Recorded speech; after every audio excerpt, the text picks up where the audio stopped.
Right, so we're talking about stabilizer on the serger, and we're going to go through it. We're going to discuss the types of stabilizer I use because sometimes I use a plastic film and sometimes I'll use a liquid. So we'll see what we've got. So this is times when you might want to use a stabilizer. So if I'm doing something like blanket stitch, if you ever do a blanket stitch, which is a really awesome stitch on the edge of a flannel or the edge of a fleece, something like that. It's a really pretty stitch, and I use decorative thread in the needle. And I think I'm probably going to make that the subject for next week because I think quite a few of you will ask me about it. But if you ever use that, you're going to find that you need to use a stabilizer to pull the stitches. So what I'm going to do is just remove this and put you on my other camera and show you exactly what I mean. So let's go to this one. And I'm going to make that bigger. Right. So here we are on my machine. And you can see I have this stabilizer. And you can see that this doesn't remotely look like blanket stitch, does it? I actually did mine on a piece of felt. You can see the decorative thread on one side, and I've just got regular thread on this side. But I really need the stabilizer to pull the stitch into position. So watch this. This is the blanket stitch that doesn't look like blanket stitch. And what you're going to do is just pull on the stabilizer, and you see it slides the stitch to the edge and gives that blanket stitch look. Can you see that? Now looks like blanket stitch, doesn't it? And I'm using a double film stabilizer. And what I do is I just tear it off. Okay, now you can wash it off and we'll talk about that in a minute. Isn't that a nice finish? But you have to use a stabilizer if you want to do something like blanket stitch. So that is my preferred stabilizer for that.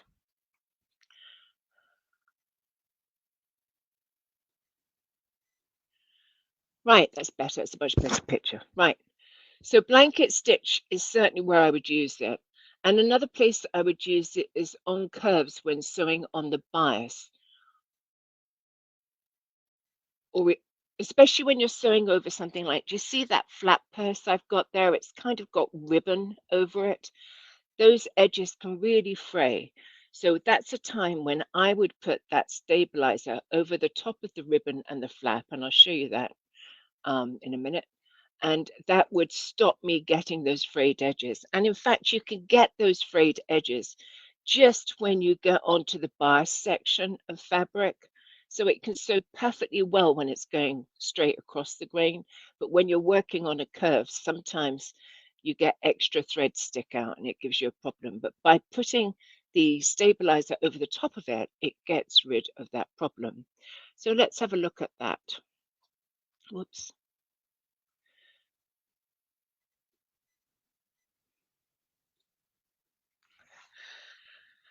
Right, so here I have actually, let me show you first the top.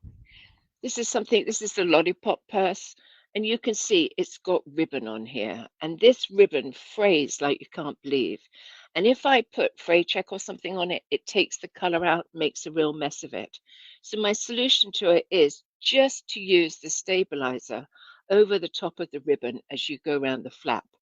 So for instance, on this flap, what I would do is I would put my fabric up to the knife, but I would put my stabilizer, I hope you can see it because it's see-through. I would put that so that my knife is actually going to cut it when I sew.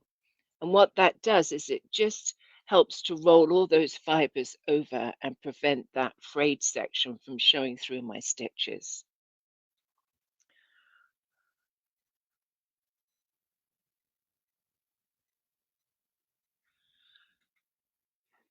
Somebody said, what serger overlocker are you using? I'm actually using the baby lock, but I'm not actually using it. um, the stabilizer, do you mean a topper? Yes, I do mean a topper, but a lot of people won't know it as a topper. And I'm going to go on to explaining which one it is in a minute. So just bear with me. So the third time I would definitely use a stabilizer is if I'm doing a knit with an outer curve. So I'm talking about that, and especially when I'm sewing a band to it. So do you see the this bottom section where it curves and you put the snaps on in the gusset area? That is really hard to sew if your fabric's soft because the binding's stronger than the single piece of knit that you're sewing it to. So in that case, I would use Terrial Magic and I would make that knit fabric like cardboard. And that way it's going to behave when I sew it. But bear with me because we're going to look at more slides on that. Just trying to get the slideshow bigger. Okay, can't do it. Right, so types of stabilizer. Okay, I can use, there's all sorts of types out there. There are a million different stabilizers. And I use the plastic film. And one of them is Ultra Solvi water soluble stabilizer. Now, I like that. It works very well. It comes in a light form and a heavy form. I would say that I use the light form, and if I need to make it stronger, like when you're pulling the stitches on blanket stitch, you don't want a light one and then it tear and you end up with not being able to put your stitches over. Of course, it's never happened to me. So I always use two pieces on that, and that is strong enough to pull the stitches without breaking. Now, the downside of the water soluble ones is that you have to wash it out and it can be quite sticky. You just got to put lots of water on it and wash it through. Tricia says the voice and sound is difficult for her. It could be your internet connection. What I suggest is you watch the recording because that doesn't take up as much um, energy on the web as the live does. So that's one choice. You can use the Solvi water soluble, but I actually probably more often than not use this one, which is a clear film and it is a heat away. So if I want to get rid of this, I just put heat on it and it melts away. And I kind of prefer that because it's not so gluey as the water soluble, but either will work. Okay, so that's my preferred choice and the one I generally use. And it's called Sulky Heat Away Clear Film or similar. I say or similar because lots of companies do similar. Okay, so a heat away and it's see through. The next one, which I've just got to grab, is my Terrial Magic. And Terrial Magic is you spray it on and you can use as much of it as you want. You spray it on, let it soak in, and then you press it, and it dries to. It can dry to anything. You can dry a bit stiff if you don't use too much, or it can dry to a hard cardboardy feel if you use lots of it. And I find that particularly good on knits if I'm trying to tame an outside curve to put a band on. But that's just one time I use it. I think the point of this presentation tonight is if you ever get a problem, consider using these things, whatever the problem is, because it will help. It will certainly help. So let's look at the next slide.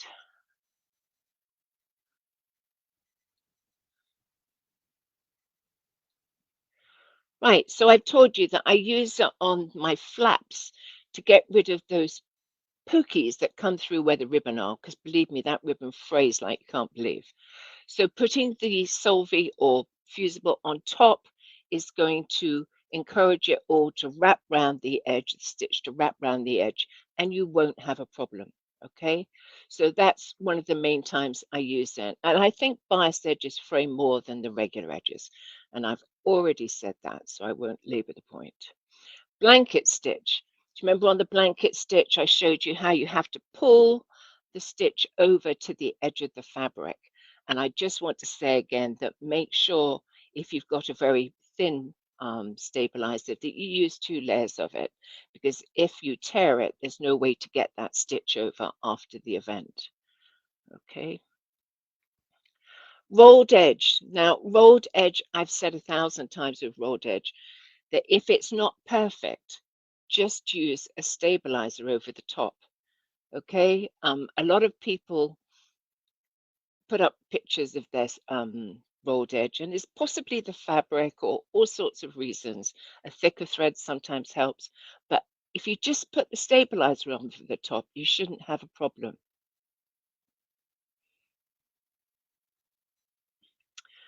Right, let's look at the next slide.